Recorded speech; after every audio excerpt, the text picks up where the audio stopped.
Merci, Monsieur le Président. Merci pour vos interventions. Donc, ça a été rappelé, depuis 2023, le conflit qui oppose les forces armées soudanaises et les forces de soutien rapide continue de ravager le Soudan, le pays confronté à une crise humanitaire et sécuritaire sans précédent. Le 15 avril 2025, vous l'avez rappelé aussi, une déclaration des ministres des Affaires étrangères du G7 dénonçait sans équivoque le conflit et les exactions commises.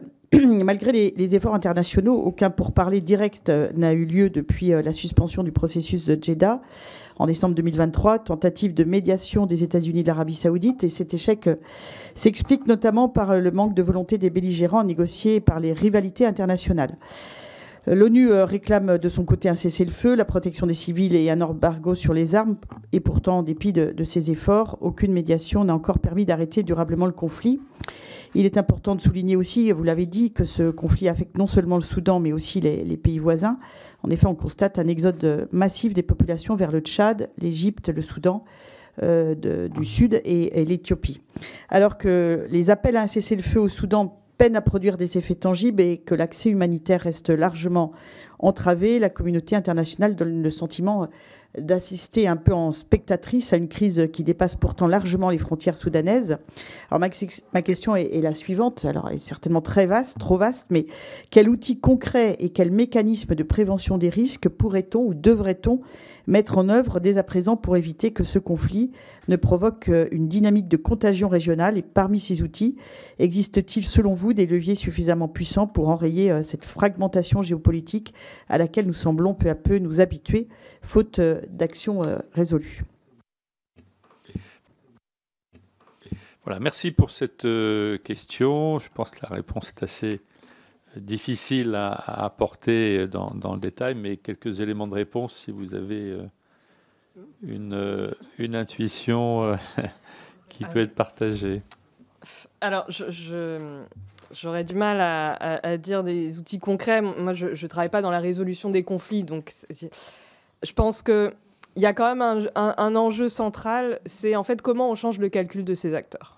Comment on change leur calcul coût-bénéfice, en fait, tout simplement. Comment on fait en sorte que finalement, continuer le conflit devienne trop coûteux pour eux. Et pour l'instant, personne n'a réussi à faire changer ce calcul-là. Et pour moi, un des enjeux, c'est de couper, en fait, d'asphyxier économiquement ces acteurs, de couper leur base économique qui font qu'on ne peut plus recruter et qui font qu'il va falloir s'asseoir à la table des négociations parce que finalement, on est mis dans une position difficile. Donc, ça répond pas tant que ça à votre question, mais du coup, moi, j'imagine que les sanctions, par exemple, les sanctions ne sont pas un outil parfait, sont un outil auquel les acteurs soudanais ont longtemps réussi à échapper, mais ça reste quand même quelque chose d'important dans notre arsenal, en tant que puissance étrangère, en tant que membre d'organisations internationales, sur lesquelles je pense qu'il faut insister. Et quitte à peut-être penser à des sanctions vis-à-vis d'acteurs externes qui sont potentiellement avec qui pourtant on travaille sur d'autres terrains. Mais à un moment donné, si on ne fait pas ça, en fait, la situation ne va jamais avancer. Ça veut dire aussi sur les stratégies de dialogue. Enfin, il y a quand même eu des enjeux très, très mineurs, mais finalement, on pense les RSF. Et Métis, c'est quelqu'un qui avait embauché une entreprise occidentale pour défendre son image, pour faire son lobbying à l'étranger. Ça, c'est le genre de choses sur lesquelles on peut quand même agir à un moment donné. Donc, voilà, je pense qu'il ne faut pas... c'est essayer de couper ces aspects économiques. Il y a certainement aussi des choses à faire du côté des circuits de l'or qui part de façon plus ou moins légale à l'étranger, etc., qui est quand même une grosse ressource pour d'ailleurs des deux côtés. Donc là, il y a certainement un travail à faire sur les réseaux de trafic, sur ces ressources-là.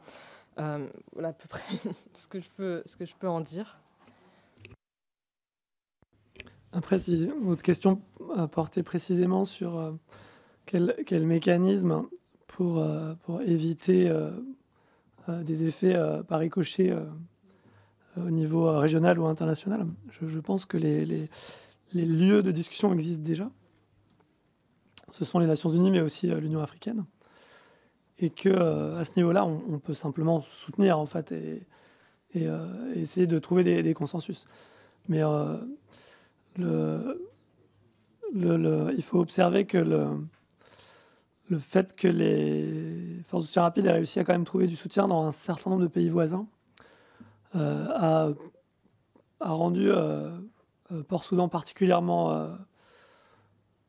Port-Soudan a eu peur d'être isolé et c'est beaucoup durci vis-à-vis de ces lieux de discussion internationale. Donc on est quand même, à mon sens, aujourd'hui très loin d'avoir une discussion sereine au niveau Union africaine notamment.